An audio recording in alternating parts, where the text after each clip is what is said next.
Hey everyone, welcome to a new video, welcome to my channel. My name is Maika, welcome to the, I don't know how many installment of Single Shadow Week. And today we are going to be talking about my Colourpop single shadows. So I just recently at the start of October talked to you about all of my Colourpop palettes, but I also filled two of these single palettes with Colourpop shades. These are not all of the shades I have because save for this blue shade, all of these are Colourpop. And I also have a couple of glitters. I'm not sure if you can see, but here at the top I've got some glittery shades. Those are also Colourpop. So I'm not sure yet whether I'll also be swatching those glitters because I'm not a huge fan. I bought them to try them, and then I was like, oh, these are really terrible pressed glitters, because I hadn't tried the Colourpop pressed glitter formula at the time, and it was brand new, and I was placing an order, and I was like, okay. So these three shades are, so this is also a glitter. Let me see what it's called. This is Fire, and it's like, I thought it was going to be more green, but it ended up just being a straight up gold on my eyes, and I didn't like it very much. This is Deja Vu, which I know some people really like as an inner corner highlight, but I just thought this was very sheer and just a little bit lackluster, and I just haven't gotten around to decluttering this. Like, look at that, it does hardly anything. It has very little color payoff, and it doesn't feel like it's got heartband, you know? And then these two shades, this is Tiki, this yellow shade, and this one is Hop On, and I felt it was just too similar to shades that I just preferred a bit better. Now that I'm looking at it though, I think I may want to put this shade instead of that. I'm not sure, because this is a bit more vibrant, and this is a little bit more muted than the yellow, and I think I'd rather go with something a bit more vibrant. But let me swatch these. These shades are fine. I have no issues with these shades. It's just that they ended up looking very similar to other shades I already had, because I did buy these singles in like 2 or 3 goes. Again, like with the Sydney Gray stuff, I didn't really buy all of this in one go. So these are okay. Maybe Hop On, just maybe the pigmentation isn't the best of that one. So that's those shades. And then let me tell you the shades I have in the pressed glitters that I did decide to keep, because this is sort of like my overflow palette, things I didn't really like, but hey, I still have them, but I will throw them out at some point. So I have this pinky glitter shade. This is Overpacked. I don't know, it's just, it looks very lumpy. Like, these look nothing like what I had expected. The only one, like the two I really like are Hungry Ghost. I think they also put this in some of their palettes. Like, this is stunning as a topper, but these are just super flaky, not perfectly eye safe, which is why I don't use them a lot. And this is Light Show, and Hungry Ghost is like a peachy pink kind of shift, and this is like a bluey green. So I do keep it with my like special duochrome kind of palette. That's what this is. This is what you're looking at here. I did an entire video with all of the shades, or most of the shades that are in here. So again, I can link that for you, because I'm not doing anything with this palette in particular this week. But it's got some Cleona, some Luxie Beauty, some JD Glow, and also some Divina, and then some Colourpop stuff, and like one stray Sydney Gray shade that doesn't fit anywhere else. But yeah, I have a video all about this that I did about a year ago, so I will make sure to link that so you can see. Because, you know, I can't, like, in a week's time, I can only do so many videos, right? But I just wanted to update you on my Colourpop palettes and where they now stand, because I really enjoy Colourpop eyeshadow for sure. And this is the color story I build. I first build one palette, and then I build another. And then I decided to, because most of them were in a Z palette, I just put them in there because that's the space I had. But then I decided that I just think this looks so nice to put them in these actual Colourpop palettes. So I decided to make sort of like 2 curated color stories out of the shades I had. I think I did that a few months ago, which I also filmed. But now I just wanna talk to you about these shades, you guys, because they're amazing, and I should put them this way, because even if you put the 2 palettes together, you sort of get a gradient.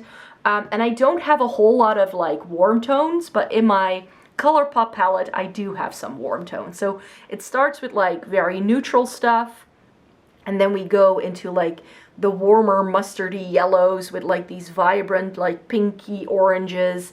And then we go into like the more muted, like peachy shades, into a couple of really stunning shimmers. And then it starts with this like really dark, like reddish brown, going into the greens, into the blues and teals, and then going into bright blues, into purples, and then it also goes to more neutral purples. So you can kind of join them up like this, or you can join them up like this. I definitely made it like this, like to go from one to the next. So I can go, like, I love blue, green, purple. That's like my favorite thing. So to have all the blues, greens, and purples together in one palette is just very appealing to me. And then this is more like my neutral warm tones. So let me just, I think I'll just do it per like row going down, because that's how I've got the palettes laid out, and tell you what the shades are, swatch them all out, and just have a grand old time. That's the aim here. So let's get started. I never remember Colourpop shade names because I feel they're very random and it has nothing to do with the shade itself. So this champagne one is Let Me Explain, and then we have Hear Me Out, Take the Lead, and we have Made to Last, which got very powdery there for a minute. So as you can see, these shades work perfectly well, and it's good to just have like a warm tone transition and a cool tone transition and a shade to blend things out and an inner corner highlight. Like, I am a bit basic sometimes. So those are the next 8 shades swatched out. So this yellow is called Take Flight. Then we have Paper Tiger, which is a very infamous Colourpop shade. I feel it's a very nice mustard. And then right next to it is Koi, and they are very similar also in the pan. But Koi has a bit more orange to it, so that goes more with the oranges, whereas something like this has a bit more green, so it goes better with greens. And then we have Making Moves. Not Making Mauves, but Making Moves, which is this like coral shade. And I do have to say that this swatch is a million times better than Hop On, so I understand why I decided to keep that.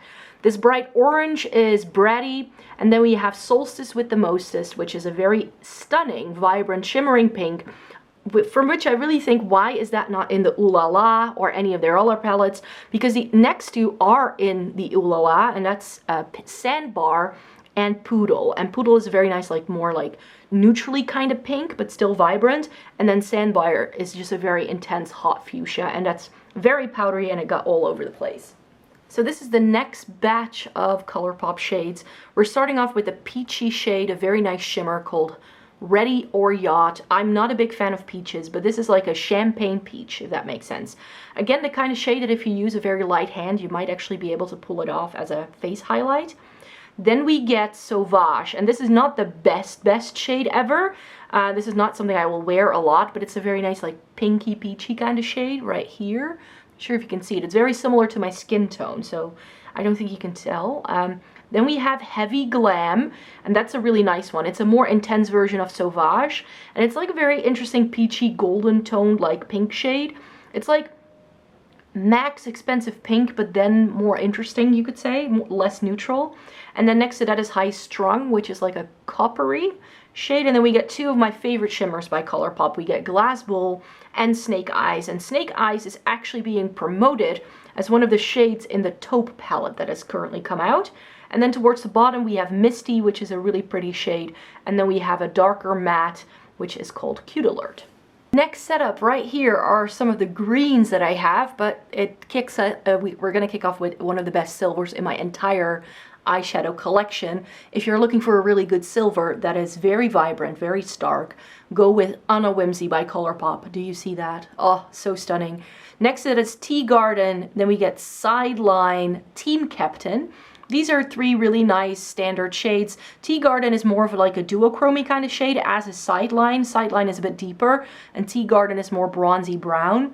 And then we have Heavenly, which is this shade, which is a bit flaky to the touch, but when you rub it in, it works really well. This makes for a stunning inner corner highlight. And then we get Super Zoom, which Colourpop calls a teal. To me, this is too green to really be a teal, because for me, a teal is very much like the perfect balance between blue and green, and also with a range of depth to it. This is too vibrant and too green for me for it to really be a teal. The next one is Tiny Tangerines, and this is why I'm like, Colourpop, you need to sort out your naming, because this has nothing to do with tangerines. Like, what does it have to do with a tangerine? Why is this a turquoise? Like, can anybody tell me? And then we have Conjure Up, which is a really nice intense matte. Again, this is something that Colourpop calls a teal, but if you put it next to a blue, it pulls so incredibly green, even though teals are technically supposed to be put in the green category, but for me they're smack in the middle, and it's just pulling a little bit more green than I'd like. So to me this just looks like a forest green. Alrighty, so this is the blue layout, you could say. We're gonna start off with some like more turquoisey kind of shades. So this is Slayfair, which is a bit more sheer, and then we have Formation, which is a really stunning, like matte, like deeper turquoise. Like this for me would be a teal, you know what I mean? And then we get Wishful Winking, which is like Max Blue Brown, but I love those kind of shades. And then we have Antimatter, which is a very deep, dark base, and then it's got lots of like blue sparkle. Baseline is also a bit sheer, that's this shade over here, but it's great as an inner corner highlight or to top something off.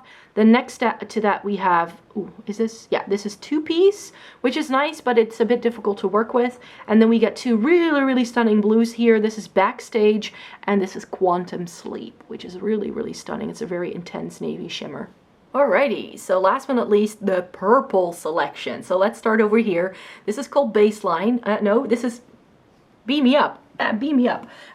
It's a bit more blue toned, but it does have a bit of a lavender periwinkle kind of vibe to it. Then we get, ooh, what's this called again? This is Fault Line, and it kind of reminds me a bit of Makeup Geek's like Black Light, something like that. It's got this blurple kind of vibe to it, but it's a bit more sheer, so it's not too intense. Then we get Neutrino, and it's sort of like Fault Line, but then in a more pinky vibe. Then we get Crown Jewel, which is one of my favorite purples by Colourpop. It's a bit deeper, it's a bit more cool toned, and it just works really well. Earthshine is really pretty. It's a very nice toppery kind of shade. Then we get 143, what's this one called again? Try Me, and then we get Sleeper. And these three felt very dry. They always have. And 143, as you can see, is just, that's the worst swatch ever. These work fine on the eye, but they are not entirely like the best shades I've ever tried. Like Try Me is fine, but 413, it definitely needs a little bit of a love-in to make it work. Then we start over here, which is here. This is Paradiso. Then we have Silver Lining, which is like a grayish purple. What does it have to do with silvers? I don't know. And then we have these two gorgeous shimmers down the bottom. Here we have Mr. Sandman, which is one of my favorites by Colourpop. This is Mr. Sandman, and this is in the It's My Pleasure, if I'm not mistaken. And this one here on the end is Prowlin, and it's just one of the best shimmers that Colourpop has done. I'm not sure if you can see that, but as I was swatching these, my main gripe with Colourpop eyeshadow in general, but especially in their singles, is that I feel that these always look more vibrant in the pan than they end up doing in a swatch or on the eye. So also sometimes with the color descriptions, I feel that Colourpop isn't always on point, and that it can sort of like, they'll say like, oh, this is like what I had with some of the greens and the teals. And then you get them and you're like, yeah, that's just a green. That's not a teal. It doesn't have enough blue for it to be a teal, you know? So for me, for sure, Colourpop has great quality eyeshadows, but shade for shade, they are a little inconsistent. I find that with a lot of their products, actually, that it really depends how they go. I've got a couple of those monochromatic palettes, and the quality control is just not that high, I feel, with Colourpop, but they do some lovely shades, and they are very affordable if you figure out how to work with them, and if you put a little bit more loving and attention to these. These are great shades. Like, just this row here is just, oh, it's so yummy. And then this, and like, Colourpop shimmers is just where it's at for me, like especially their duochrome ones. So I really like the color stories that I built here for myself, and yeah, that's it when it comes to my Colourpop singles. So thank you very much for watching this video. Please give it a thumbs up if you liked it. Subscribe to my channel if you'd like to see more by me. We are rounding off Single Shadow Week very soon, because this is one of the last videos to go up. Tomorrow I will be back with you, and we will be doing my entire single shadow collection, and hopefully I can do more swatches even then. So see you in my next video. Have a great day. Bye bye.